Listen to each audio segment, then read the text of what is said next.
राम के संघर्ष का हम सार लिखने जा रहे हैं। हम समय की मांग पर संसार लिखने जा रहे हैं। दशकों से लोकतंत्र के अस्मिता की रक्षा करने वाले विधानसभा के केंद्रीय कक्ष में उपस्थित आदरणीय विद्वद्गण, नीर क्षीर विवेक के निर्णायक मंडल और मेरे सामने आकार लेते नवीन भारत के युवा साथियों,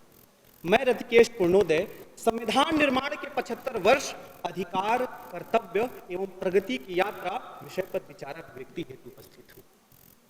महोदय, हमारा संविधान इसलिए महान नहीं कि यह दुनिया का लिखित सबसे बड़ा संविधान है,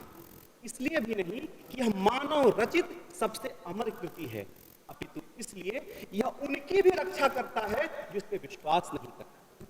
इन 75 वर्षों की यात्रा में जहां हमने एक तरफ अनेक शून्य से सफर तक की यात्रा को तय किया, वहीं दूसरी तरफ जहां हमने अपनी परंपराओं को जीवित रखा, वहीं दूसरी तरफ हम आधुनिकता के क्षेत्र में भी आगे बढ़े। इस यात्रा में हमने देखा कि जहां एक तरफ विश्व के स्टेडियम से हमारे भारतीय तिरंगे को मिलती सलामी है, वहीं दूसरी तरफ अब किसानों को समृद्धि का फल सिर्फ अनाज नहीं अपितु व्यापक सारगर्भित फल भी मिलता है। जहां एक तरफ हमारे देश के नौजवानों को उन चीजों पर सोचने की आज आवश्यकता नहीं होती जिन चीजों के बारे में पहले सोचा करते थे, वहीं दूसरी तरफ इस यात्रा में हमने यूपीआई का वैश्विक इस्तेमाल भी देखा। लेकिन आज आवश्यकता इस बात की है कि हम पिछले 75 वर्षों की परिणति से प्राप्त इस यात्रा को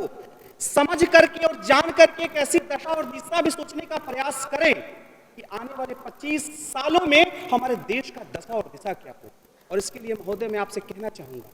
इस चीज का एकमात्र लक्ष्य केवल एक हो सकता है, वो है कि हम अधिकारों से अधिक वरीयता अपने कर्तव्यों को दें।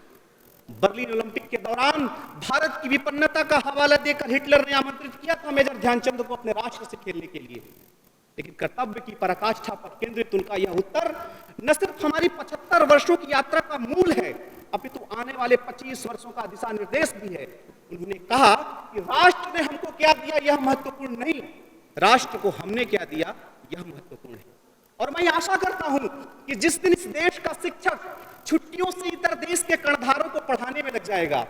जिस दिन इस देश के युवा मोबाइल पर अंगूठे दौड़ाने की प्राथमिकता से इतर अपनी कानी उंगली पर स्याही निशान लगवाने की चिंता को प्राथमिकता देंगे, और जिस दिन इस देश के राजनेता सड़क से संसद तक का सफर तय कर लेंगे, उस दिन यह संकल्प की सिद्धि परिणति हो जाएगी। इसी आशा और विश्वास के साथ कि आने वाले 2047 के जब हम स्वर्णामृत काल में प्रवेश कर रहे होंगे,